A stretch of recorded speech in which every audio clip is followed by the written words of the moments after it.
여러분, 리플을 그냥 코인이라 생각하셨다면 오늘 그 인식 자체가 완전히 무너질지도 모릅니다. 왜냐하면 리플은 지금 단순한 송금 코인이 아니라 세계 금융 패권을 둘러싼 거대한 권력 전쟁의 한가운데 서 있기 때문입니다. 스페인의 대형 은행 BBVA, 일본의 SBI, 두바이의 결제 인프라, 그리고 국내 거래소를 통해 쏟아지는 거래량. 리플은 유럽, 중동, 아시아를 넘어 전 지구적 결제 인프라의 실제 실행 기술로 자리 잡아가고 있습니다. 하지만 그런 리플이 미국에서만큼은 견제를 받고 있습니다. 그 이유는 단순하지 않습니다. 이건 단지 규제의 문제가 아닙니다. 자유냐 통제냐, 민간 금융이냐, 국가 디지털 감시 체계냐, 그 충돌의 본질이자 중심에 리플이 있기 때문입니다. 2025년 미국 도널드 트럼프는 재선에 성공했고 취임 직후 CBDC를 정조준합니다. 그는 단호히 선언했습니다. CBDC는 국민의 자유를 파괴하는 디지털 족쇄다. 나는 어떤 형태로든 정부가 국민의 돈을 추적하는 체계를 허용하지 않겠다. 그리고는 실제로 행정명령 14,178호 서명합니다. 모든 연방기관의 CBDC 프로젝트를 중단시키고 암호화폐 및 스테이블코인에 대한 새로운 규제 틀을 마련하라고 지시했죠. 이런 트럼프의 선언은 많은 사람들에게 반 리플 선언처럼 들렸습니다.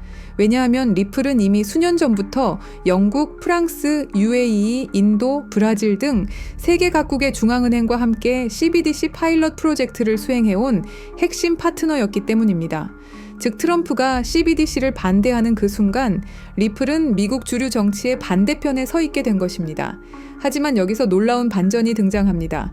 트럼프는 단순히 CBDC를 막고만 있었던 게 아니었습니다. 그는 자신의 가족이 운영하는 금융 플랫폼 월드 리버티 파이낸셜을 통해 스스로 디지털 화폐 전쟁에 참여하고 있었던 겁니다. 월드 리버티 파이낸셜은 트럼프의 아들 도널드 주니어, 에릭, 바론과 측근들이 주도하는 프로젝트로 2024년 말부터 암호화폐 스테이블코인 산업에 뛰어들었습니다. 그들의 핵심 무기는 바로 스테이블코인 USD1. USD1은 달러 1:1 연동형 스테이블코인으로 설계되었고 예치금으로는 미국 국채, 현금성 자산, 보증된 금융상품 등이 포함됩니다. 처음에는 이더리움과 바이낸스 스마트체인 기반으로 시작하여 점차 솔라나, 아발란체 등으로 확장될 예정이라고 밝혔습니다. 동시에 월드 리버티 파이낸셜은 자체 거버넌스 토큰도 발행합니다.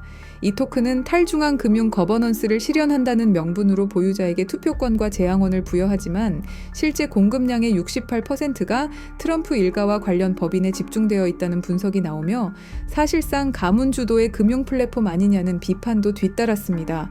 하지만 놀랍게도 트럼프는 이런 비판들을 정면 돌파하는데요. 월드 리버티 파이낸셜 발표 직후 미 의회에서 통과시킨 지니어스 액트를 서명합니다.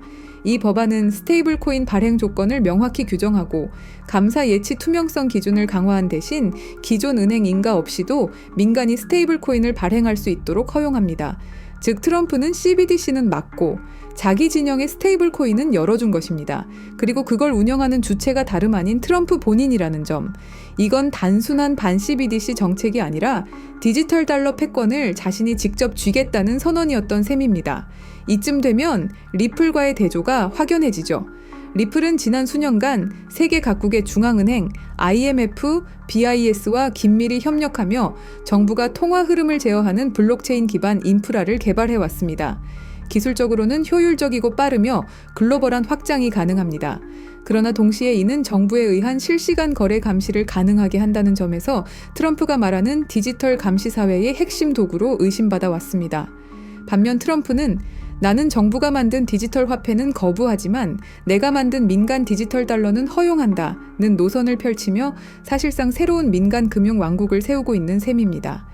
실제로 USD1은 UAE, 사우디, 싱가포르 등 일부 국가 국부 펀드들과의 협약을 통해 국경 간 결제 테스트, 암호화폐 거래소 통화, 탈중앙 지갑 통합 등을 시도하고 있고 MGX와 같은 기관은 USD1을 활용해 바이낸스 지분 인수를 검토하기도 했습니다.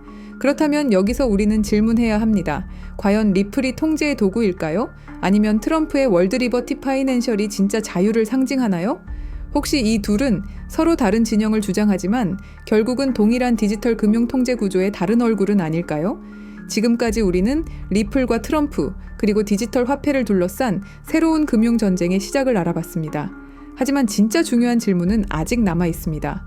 이 모든 흐름은 누가 설계하고 있다면 어떠신가요? 왜 CBDC, 코로나 팬데믹, 디지털 신분증, 기후위기까지 모든 것이 하나의 방향으로만 흘러갈까요? 이제 우리는 기술을 넘어서 그 배후에서 이 전쟁을 기획하고 실행하는 진짜 세력, 딥스테이트의 정체와 마주해야 할 시간입니다. 그리고 바로 그 진실은 생각보다 충격적입니다. 2011년 세상에 공개된 리플의 백서, 그 백서를 쓴 인물 바로 아서 브리토입니다. 대부분의 사람들은 그를 그냥 리플 창시자 혹은 뛰어난 개발자쯤으로만 알고 있죠. 하지만 그의 진짜 정체를 알게 되면 아마 소름이 끼칠지도 모릅니다. 아서 브리토는 철저히 베일에 쌓인 인물입니다. 리플의 공동 창립자이자 핵심 개발자였지만 그의 얼굴을 본 사람조차 거의 없습니다. 지금도 연락이 닿는 건 극소수 리플의 초기 개발팀 정도라고 알려져 있죠. 그런데 여기서부터 이야기는 이상하게 흘러갑니다. 브리토는 과거 미국 국방부 산하 첨단기술연구소인 다르파와 협력했고 심지어 NSA, 미국 국가안보국의 자문위원으로도 활동한 경력이 있다는 겁니다. 그리고 놀라운 건 현재 리플의 최고 기술 책임자이자 수석 개발자인 데이비드 슈워츠 역시 바로 NSA 출신입니다. NSA가 어떤 곳인가요? 2013년 내부 고발자 에드워드 스노든이 세상에 폭로한 그 이름, 미국 전역을 대상으로 불법 감청과 감시를 벌이던 그야말로 딥스테이트의 핵심 정보기관으로 지목된 바로 그 조직입니다. 여기서 우리가 주목해야 할 건 이건 더 이상 단순한 개발자의 경력이 아니라는 겁니다. 브리토와 슈워츠는 딥스테이트와 암호화폐를 연결짓는 결정적 인물일 수 있다는 거죠. 그리고 가장 수상한 대목, 아서 브리토는 리플 백서를 발표한 직후 갑자기 세상에서 사라졌습니다. 완전히 말 그대로 증발해버린 겁니다. 왜일까요? 답은 의외로 간단할 수 있습니다. 임무 완료. 시스템은 구축됐고 그의 자리를 대체할 사람, NSA 출신 데이비드 슈워츠도 남겨두었습니다. 그 후 리플은 진심으로 혁신을 추구하기 시작했습니다. 직원들은 진짜로 금융 시스템을 바꿀 수 있다고 믿었고 투자자들도 이 기술의 가능성에 매료됐죠. 그리고 그게 바로 딥스테이트의 진짜 계획이었습니다. 가짜 열정은 금방 들통납니다. 하지만 진짜 열정으로 만든 기술은 완벽한 도구가 됩니다. 의심할 수 없게 되니까요. 리플이 성공할수록, 더 많은 은행들이 채택할수록, 더 많은 사람들이 신뢰할수록 그들의 계획은 조용히 그러나 치밀하게 완성되어 가고 있었던 겁니다.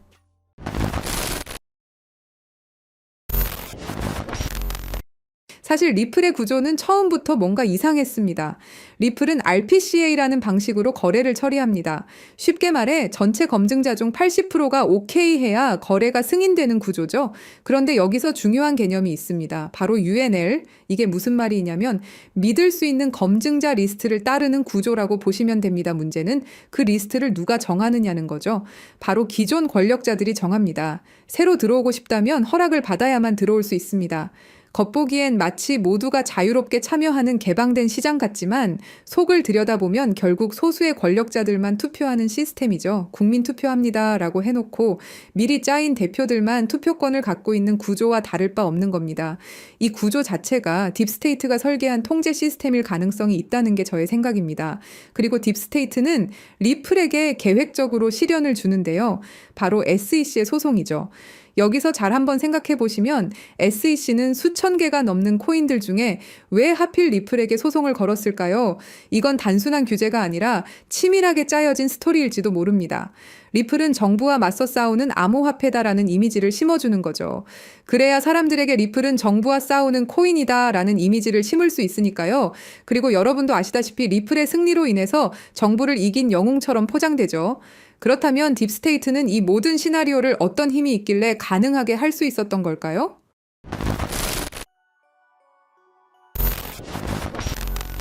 딥스테이트란 무엇일까요? 그것은 선출되지 않은 권력 집단입니다. 정부 안에 또 다른 정부가 숨어 있는 것이죠.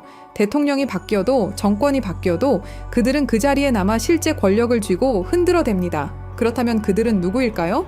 지금까지 딥스테이트로 거론되는 인물들은 크게 5가지로 분류됩니다. 첫째, 30년 넘게 정부에 몸담은 영구직 고위 관료들입니다. 둘째, CIA, NSA, FBI 등 정보기관의 실세들이 있죠. 셋째, 달러를 찍어내는 연방준비제도 이사회 임원들입니다. 넷째, 10조 달러를 움직이는 월스트리트 거대 자산운용사들이 있고요. 다섯째, 전쟁을 통해 이익을 얻는 군산복합체 경영진들이 있습니다. 이들의 공통점은 뭘까요? 정권이 바뀌어도 자리를 지키며 진짜 게임을 조종한다는 것입니다. 트럼프가 와도 바이든이 와도 다시 트럼프가 와도 그들은 여전히 그 자리에 있습니다. 그리고 지금 그들의 목표는 현금을 완전히 없애고 모든 거래를 추적 가능한 디지털 화폐로 바꾸는 것입니다.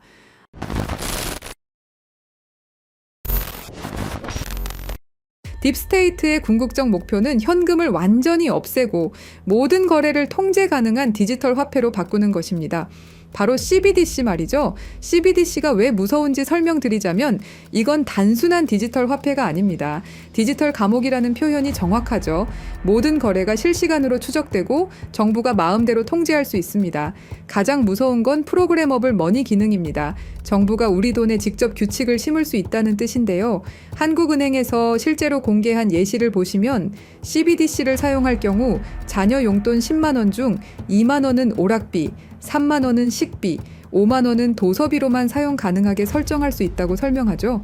예시는 부모가 자식에게 하는 거라고 하지만 이걸 국가와 국민으로 바꿔보면 어떨까요? 정부가 우리의 돈 사용처를 직접 정할 수도 있다라는 거죠. 일본 제품 사지 마라, 특정 지역에서만 써라, 3개월 후에는 자동으로 없어진다 같은 기능이 가능하다라는 겁니다. 상상만 해도 끔찍하죠. 그런데 이게 이미 현실이 된 곳이 있습니다. 바로 중국이죠. 중국의 사회 신용 시스템은 10억 대의 CCTV로 실시간 감시하면서 구매 내역 하나하나로 점수를 매깁니다. 담배 사면 감점, 기저귀 사면 가점, 점수가 낮으면 기차표도 살 수 없죠. 실제로 2020년까지 490만 명이 항공여행 금지, 165만 명이 기차여행 금지를 당했습니다. CBDC가 도입된다면 이런 일이 전 세계로 확산될 것이 분명하고요. 그렇게 된다면 모든 거래 실시간 추적, 언제든 계좌 동결 가능, 사용처를 정부가 제한, 돈의 유통기한 설정, 개인 신용점수에 따른 차별이 가능해지게 됩니다. 이게 딥스테이트가 100년 동안 꿈꿔온 완전 통제 사회죠.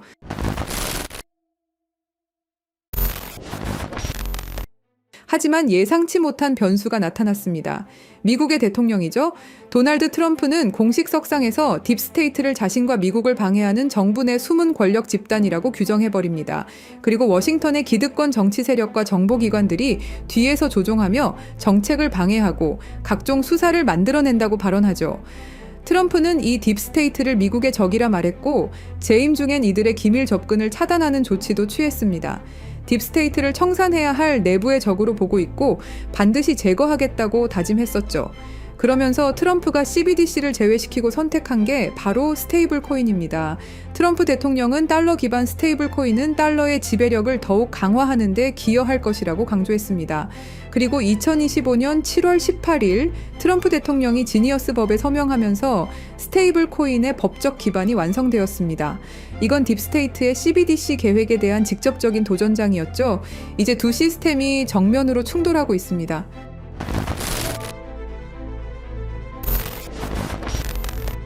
그래서 저희 팀은 지금 이 상황을 기회로 바꾸려고 합니다. 리플은 CBDC에 관련된 모든 프로젝트를 중단했고 공식 홈페이지에서 전면에 내세우던 CBDC 파트너십은 삭제됐죠.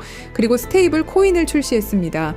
트럼프 정부의 반 CBDC 정책으로 인해서 딥스테이트의 계획은 당분간 조용히 때를 기다릴 것으로 예상됩니다. 하지만 이게 끝이 아닙니다. 오히려 스테이블 코인 시장으로의 대대적인 자금 이동이 시작될 것이다 라는 판단입니다.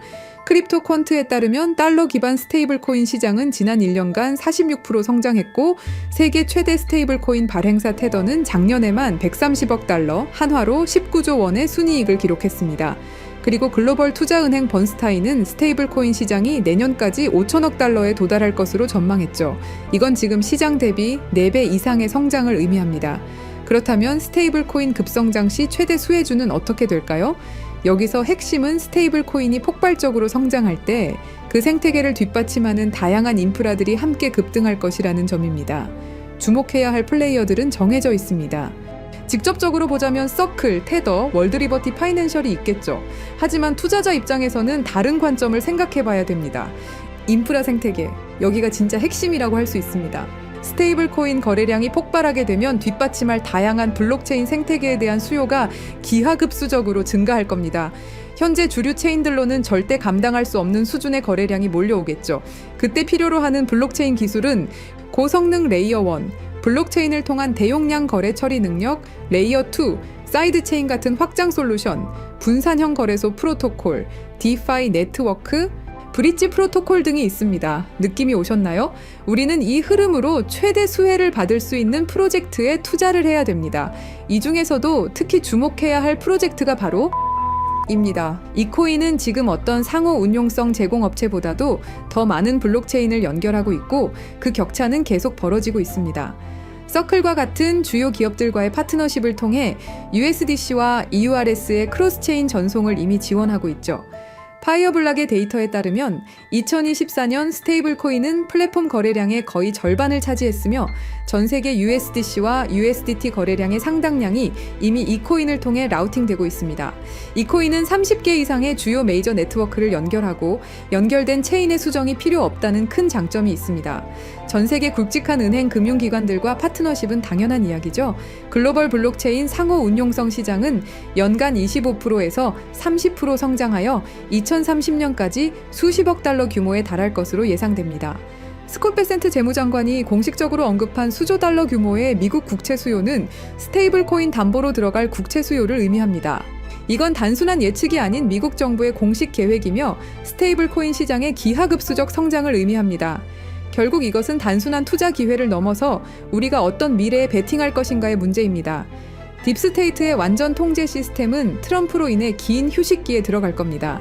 스테이블 코인이 CBDC를 완전히 대체하는 시나리오에서 그 막대한 생태계를 구성하는 핵심 인프라 프로젝트들이 상상을 초월하는 성장을 보일 것은 분명하죠. 스테이블 코인 생태계의 폭발적 성장과 함께 이 코인이 어떤 역할을 할지 함께 지켜보면 좋겠습니다.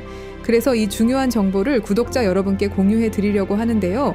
공유 드리기 전에 아직도 안 누르셨다면 구독과 좋아요로 저희 채널에 힘을 더해 주시길 부탁드리겠습니다. CBDC는 통제사회로 가는 지름길이고 개인의 금융 자유를 제한하는 프로젝트입니다. 우리는 어떻게든 막아내야 합니다. 그렇다면 우리 개인들이 할 수 있는 일은 뭘까요?